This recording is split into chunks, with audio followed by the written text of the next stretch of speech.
Hey guys, and welcome back to another Axel 72 video. And in today's video I'm going to be doing my prediction for the Joyce versus Filip Hrgovic fight. And so if you are new around here and you haven't yet subscribed, please do so. Like the video if you do indeed like the video, and let's get straight into it. So of course, this is the start of a new era for Queensberry Promotions. This is them signing with DAZN and getting their first kind of big card going, and it was meant to be, a huge card, and was shaping up to be an excellent card.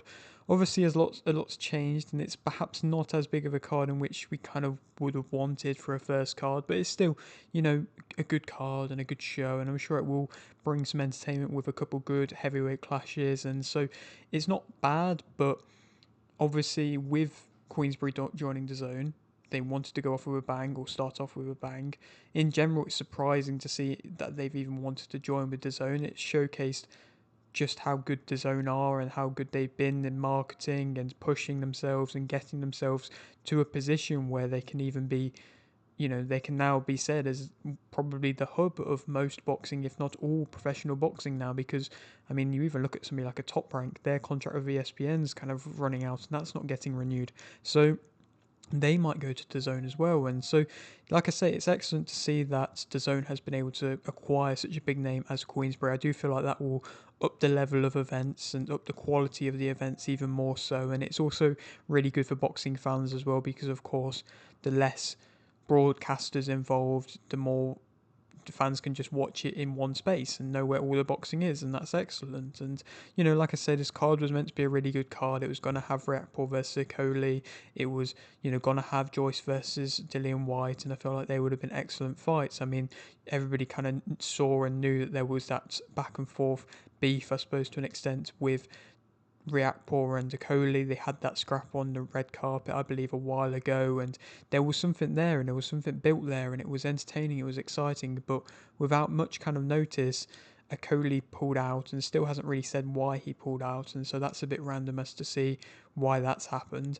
Obviously, Dillian White, when he pulled out, he went straight onto Talksport and explained his injury and showcased his hand injury or his finger injury, which did look bad. But like I say, Okoli seemingly was elevated into a number one position by one of the sanctioning bodies. I think it was the WBA or the WBC, I can't remember exactly. And as soon as that happened, he pulled out. It's a bit of a, you know, coincidence, I suppose. But yeah, it's just something to be interested in. But obviously, like I say, we don't now see them fights. It's a shame. Reakpor coming up to heavyweight could definitely have been an interesting proposition. Who we will get as a fight next, I'm not too sure, but nonetheless, that's another good heavyweight to have on Queensberry stable, because I believe that he's signed with them as well. Obviously, we still have Adelaide versus TKV, which I think is a good fight for that vacant British belt, in which, of course, was Fabio Wardley's before. Wardley is now moving on finally, and progressing out the after kind of wiping out Fraser Clark in their fight. So this is another fight that has a bit of needle with it, and Adelaide's coming off a very good victory. TKV is building himself up. I think it's a good fight to make. But the main event, like I say, Joyce, Filip Hrgovic. Interesting contest. Joyce has not been on a good run at all. He obviously had the whole thing before where he was the juggernaut, he was walking for everybody's punches, he was able to look basically untouchable. Not anybody could knock him down, no matter how much power they had, until, of course, Zhilei Zhang came along. And Zhilei Zhang, who, everybody expected Joyce to take into deep waters and to be able to beat, it wasn't quite as that easy for him.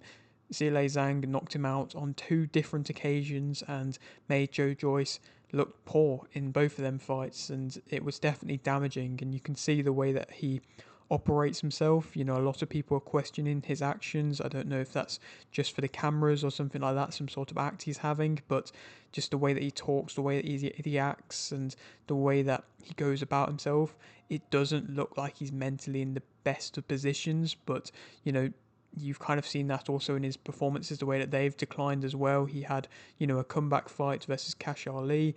That was an awful fight, realistically. It took a lot of rounds for him to be able to get out of Cash Ali, who was basically not throwing, basically not doing anything. And then he went and fought Derek Chisora, was throwing a bit more, was, maybe having bits of success at times, but just looked like he couldn't put a good combination together. Looked like he just mentally was out of it and was getting caught with the same shots over and over again and was just never making any adjustments. And it's just really poor to see, because that is Derek Chisora, where if Joe Joyce would have beat him, obviously Chisora's just gone on to beat Wallin, so I suppose it's not a loss that's aged that badly. But if Joyce was able to beat him, then that probably would have been the end of Chisora's career, or at least at a world level. Now he's in line to fight for the IBF title, so it's crazy, but it's not, like I say, a good loss realistically because of the way that it happened. Like I say, Chisora doesn't really showcase ever good boxing, and he really did just land consistently and look good against Joe Joyce, which was very surprising realistically, but yeah, didn't set him up nicely. Then he was meant to fight on the Ryan Garner undercard in Bournemouth. That didn't happen because they announced this card and they seemingly didn't want to risk him, I suppose, getting injured but arguably losing at the same time, to risk sacrificing a big card. But now he's here, he's headlining again. Filip Hrgovic, he's not fought since the loss versus Daniel Dubois, which was his kind of only major step up. Of course, he had the incident with Zhang where he fought him, but it was very controversial, and a lot of people would have argued he lost, and there was continuous times where he was just looking completely out of it and not even wanting to box anymore.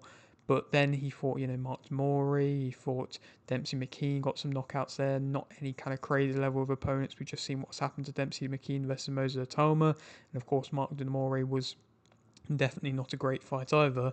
And then he went and fought Dubois, and he got beaten up versus Dubois realistically. He landed a couple good shots at times, but for the most part got beaten up. Again, it's a loss that's aged well because of what we've seen Dubois been able to go and do, but it's still not a great performance, and a performance in which his stock definitely went down and he didn't really showcase too much positive from his performance.